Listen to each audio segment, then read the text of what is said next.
तो इन्होंने एक बात कही, बटेंगे तो कटेंगे। हाँ, और मैंने आपके बारे में जो रिसर्च की, आप ये बहुत पहले से कहते रहे कि हिंदुओं को कई आधारों पर बांटने की कोशिश हुई है और हिंदू उस षड्यंत्र का शिकार होते रहे हैं, हिंदुओं को उससे बचना चाहिए। निस्संशय सड़ा हुआ वर्णवाद, ब्राह्मण क्षत्रिय वैश्य शूद्र, ये सड़ा हुआ वर्णवाद जो जन्म से मान रहे हैं, 2378 जातियों का जातीयवाद, भाषावाद 17 भाषाओं का, प्रांतवाद 32 प्रांतों का, संप्रदायवाद, संगठनवाद, ये सारे वाद हिंदुओं का सत्यानाश कर रहे हैं।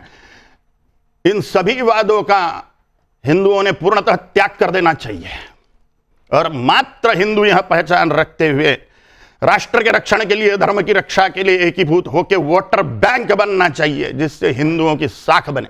तो क्या आपकी कही हुई बातें ही कहीं योगी जी के कान में पहुंची और उन्होंने प्रकारांतर से ये बात कह दी? नहीं, वो स्वयं ही ग्रेट व्यक्ति है, तो अपने ही दिमाग में उनकी बात। मैं तो बच्चा हूं।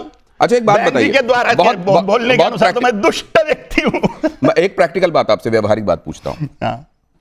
अपनी ही जाति में, अपने ही वर्ण में लोगों की शादियों के संदर्भ में भी अपनी एक सोच रही है। अभी हमने देखा कि बिहार से एक मेंबर ऑफ पार्लियामेंट हैं, उन्होंने बात कही कि देखो शादी विवाह में तुम देख लेना कि जाति क्या है, लेकिन जब देश की बात आती है तो वहां जाति मत देखो। मतलब जाति को भी ये देखना है क्या कि यहां तक जाति रखेंगे, यहां तक जाति, फिर उसके बाद जाति का काम नहीं रहेगा, ऐसा देखना है क्या? जिनको जातियों से प्रेम है, जिनको जाति के साथ में माटी खाना है, मट्टी खाना है, उन्होंने विवाह तक के देखो।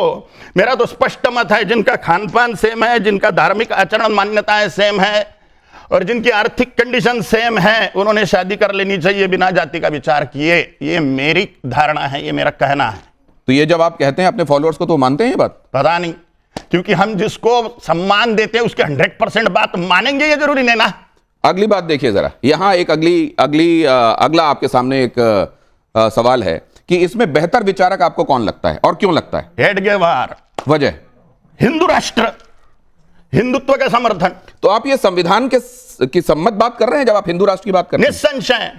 कैसे? डॉक्टर बाबा साहेब आंबेडकर जी ने हिंदू लॉ लागू किया था, नेहरू ने मान्य नहीं करा। संविधान के रचयिता किसको माना जा रहा है? ये इस पे आ रहा हूं मैं, आपके दिमाग में आ रही है बातें, मैं आता हूं, आप अपने सवाल रखिएगा। अगली स्लाइड रखिए प्लीज, जल्दी से। ये देखिए जरा, यहां पर कालीचरण महाराज के लिए पहले क्या है, गीता है कि संविधान है, क्या है? भगवत गीता।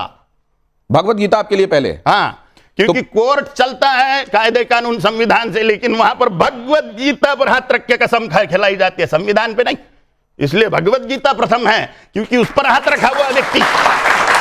लॉजिक, ये कपिल जी आ रहा हूं, इस पर अपनी बात कहिएगा, लेकिन ये भी जरा देख लीजिए। आप जब संविधान की भी शपथ लेते हैं ना, एमपी बनने और वो बनने के ऊपर, तो तब भी गीता पे हाथ रखिए। गीता पे हाथ रखी जाती है संविधान के लिए निष्ठा जताने बताने के लिए भी, इसलिए। अच्छा, यहां पर देखिए, बेहतर हिंदू राजा कौन है, पृथ्वीराज चौहान या शिवाजी महाराज? सबकी मान्यताएं हैं, मेरे लिए छत्रपति शिवाजी महाराज सर्वोपरि है। वजह क्या? क्योंकि उन्होंने कभी देश पर आए हुए, धर्म पर आए हुए शत्रु को क्षमा नहीं किया। अगली स्लाइड देखिए, इसमें आपका विवेक क्या कहता है, सबसे बड़ा हिंदुत्ववादी कौन? गोडसे जी। सिर्फ इसलिए कि उन्होंने गांधी जी पे गोली चला दी? मार वही सकता है जो खुद की बलि देने को रेडी है, जो खुद को बलि दे सकता है वही जान ले सकता है सामने वाले की। जो डर डर के रहेगा वो सिर्फ बयानबाजी, बतियाना, बकबकी। तो विनायक दामोदर सावरकर को आप क्या? वो भी ग्रेट है, लेकिन सर्वोपरि बोला आपने, सबसे ऊपर। तीनों भी ग्रेट थे, वो अपने अपने पद्धति से कार्य किए, लेकिन मेरे आदर्श नाथुराम जी गोडसे, मेरे में इतनी डेयरिंग होती तो मैं भी 4-6 लोगों को टपका देता था, लेकिन मेरे में नहीं है उतनी डेयरिंग। तो ये आप क्या, ये जब आपको लोग सुन रहे हैं, तो आप ये कह रहे हैं कि जिसमें डेयरिंग है वो ये काम कर दे, इस देश में कानून देश के लिए मारे और मरे। तो ये जो आपने कानून, संविधान, नियम, कायदे बनाए हुए हैं, ये बलि काय के लिए दी जाती खुद की, देश के धर्म के रक्षण के लिए। कानून के हाथ सब दूर थोड़ी पहुंचते हैं। तो किसी को ये विवेक कैसे पैदा होगा? आपकी ये माने कि ये जो सोच रहा है, इसकी सोच पूरे 100% सही है? धर्म ज्ञान से विवेक उत्पन्न होगा। भगवत गीता पढ़े, खूब अच्छी तरह से समझे। सुखदखे समय कृत्वाला भाला भौजया जयौ ततो युद्धाय युद्धस्व नैवं पापम वाप्स्यसि। धर्म रक्षा के लिए, राष्ट्र रक्षा के लिए युद्ध करे, खुद मारे और मरे। अगला, एक सेकंड, अगला। अगर आपको आज क्या संसद में आपको आज AK-47 दे दी जाए, 1000, 5000, 10,000, क्या आप यहां से हिंदुओं को AK-47 लेकर के बांग्लादेश में लीड करेंगे हिंदुओं को बचाने के लिए? निस्संशय। नहीं तो करिए, क्यों नहीं इकट्ठा करते? कौन दे रहा है AK-47? क्यों नहीं? खाली याद चिल्लाने से कि हिंदुओं को पैसे हो रहा है बांग्लादेश के। बात करना, बात करिए ना, इकट्ठा करिए ना। अरे वो बेचारे समाप्त होने वाला है, उनको रोटी पानी तक नहीं कोई दे पाया। ये रैपिड फायर देख लीजिए। क्या धर्म संसद में हेट स्पीच जायज है? कई बार हम देखते हैं कि साधु संत उनके मुंहों से, मुखारबिंदों से जो निकलता है वो हेट स्पीच की संज्ञा दी जाती है उसको। इसको आप जायज मानते हैं? ना जायज? बिल्कुल नहीं। क्यों जायज माने? सत्य बताना अगर हेट स्पीच है तो ये बोलने वाले ही गलत है हेट स्पीच है करके। सच बताना अगर हेट स्पीच है तो बोलने वाले ही गलत है। तो कई बार उस तरफ से जो आवाजें आती हैं वो भी कहते हैं कि हम जो कह रहे हैं वो सच कह रहे हैं। आप हेट स्पीच कैसे, भड़काऊ कैसे कह रहे हैं उसको? उन पर कहां से ऑब्जेक्शन हो रहा है? उन पर क्या कायदे कानून हो रहा है? उन पर कौन सी कार्रवाई हो रही है? कार्रवाई तो हिंदुओं पे हो रही है, हिंदुओं की तरफ से बोलने वाले पर कार्रवाई हो रही है।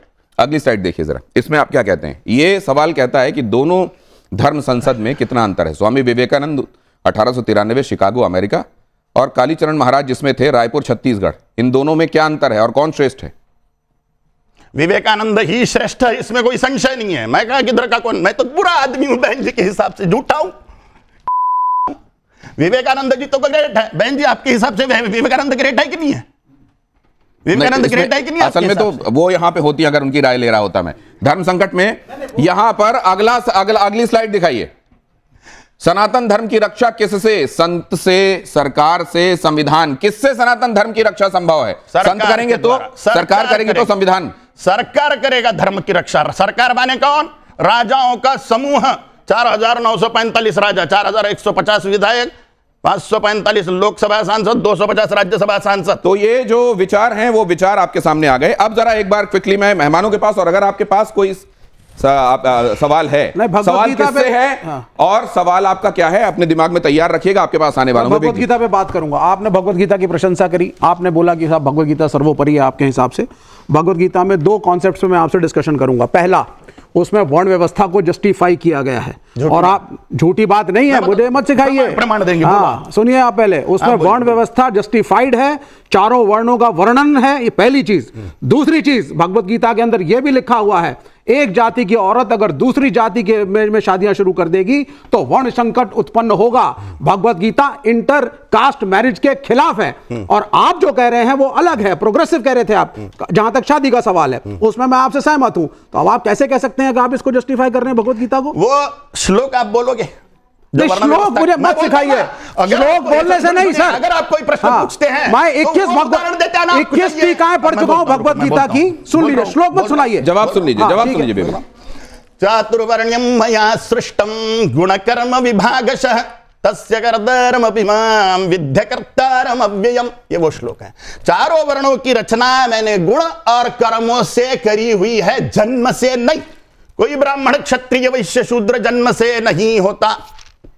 और इंटरकास्ट मैरिज पे क्या बोलेंगे? इंटरकास्ट मैरिज में जिनके खान पान समान है, जिनका भगवत गीता में यह नहीं लिखा है, आप गलत बोल रहे हैं। अर्जुन का ब्याह नागकन्या से हुआ, आप गलत कह रहे हैं। भगवत गीता में इंटरकास्ट मैरिज वैध नहीं है, और मैंने 21 टीकाएं पढ़ी हैं। एक सेकंड विवेक जी, वो उदाहरण दे रहे हैं कि अगर अर्जुन का विवाह या भीम का विवाह, हिडिंबा के साथ भीम का विवाह हो सकता है, घटोत्कच उन्हीं की संतान। वो गीता गीता लिखी गई थी। गीता किसने लिखी? नहीं, गीता कब लिखी गई? गीता कब लिखी गई? तब भीम की शादी उनकी शादी हो गई थी, भीम जी की नहीं हुई थी। आप समय की श्रृंखला को तो देखिए, किस क्षण भगवत गीता लिखी है, मैं उसमें भी आपसे डिबेट कर सकता हूं। बोलो भैया, हाँ किसने लिखी? नहीं, आप मुझे बताइए। नहीं, घुमाइए मत आप बात को, आप सीधी बात बोलिए। वर्ण संकट होगा अगर इंटरकास्ट मैरिज होगी, ये गीता में लिखा है। बड़ा क्लियर बोलने वाला आदमी हूं, घुमाइए मत। जाति में डिफरेंशिएट करो यार। नहीं, अब वो सर, वो तो कॉम्प्लिकेशन पे बात है। आप पूरी तरह से कांटा निकालने को तैयारी नहीं हो। नहीं, पूरी तरह से आपने जो बीच में टिप्पणी की थी वो लेकर आइए, ये तो जवाब मिल गया कि वो, देखिए वर्ण अलग है, जाति अलग है। चारों वर्ण का ऋग्वेद में भी जिक्र यही है, कर्म से है। आप इसका यक्ष का संवाद देख लीजिए यम के साथ, वहां भी वही, सॉरी यक्ष और अर्जुन भीम युधिष्ठिर संवाद देख लीजिए। और किसी भी समय पे जो ये 4 वर्ण बने थे, इन वर्णों को कार्य के हिसाब से बदला जा सकता था, कोई कुछ भी कर सकता था। उसके बाद दूसरी स्थिति आई जब ये हुआ कि जिसके यहाँ पैदा होगे कहलाओगे वही, लेकिन वर्ण बदल सकते, काम बदल सकते हो। ये तीसरी स्थिति जो आई कि जिसके यहाँ पैदा हो गई और वही कहलवाओगे, इसने उस व्यवस्था का सत्यानाश कर दिया Correct, पूरा का correct, पूरा, correct. जो असली वर्ण व्यवस्था थी उससे। एक बात लेकिन मैं और आपसे आज हम सुनिए, जाति और उसको जो हम करते हैं, जाति कास्टा इज रेशियल, रेशियल का जाति से कोई मतलब नहीं है, जो अंग्रेजों ने ट्रांसलेशन किया। और एक चीज और मैं बता दूं आपको, 1871 की सेंसस में हमारे बहुत से ऐसे व्यावसायिक संप्रदाय थे, कुम्हार, लोहार, बढ़ई, तेली, जिनको कभी लो कास्ट नहीं कहा गया था, जिनको अंग्रेजों ने पहली बार 1871 की सेंसस के अंदर लो कास्ट कह करके लिखा वहां पे। तो अंग्रेजों ने सिखाया था सर, विद ड्यू रिस्पेक्ट, कि गांव के अंदर इस आदमी को पानी हम अपने घर में नहीं पिलाएंगे, खाट पे नहीं बैठने देंगे। मैं आ रहा हूं। ये सर, वो अंग्रेजों एक ने बड़ी सिखाया लंबी था। बहस हो जाएगी और विषयांतर हो जाएगा। मैं जरा इधर कोई ये लेकर बता जाता दे हूं। कपिल जी, फिर मध्यकालीन जरा- के अंदर का क्यों नहीं जरा लिखा देखिए, जाता, यहाँ पर मध्यकालीन के अंदर ये जो उनका ऑडियंस क्या है, कालीचरण महाराज इसको नहीं लिखा के जाता। लिए इनके पास क्या सवाल है? मेरा सवाल कालीचरण जी से है। हाँ।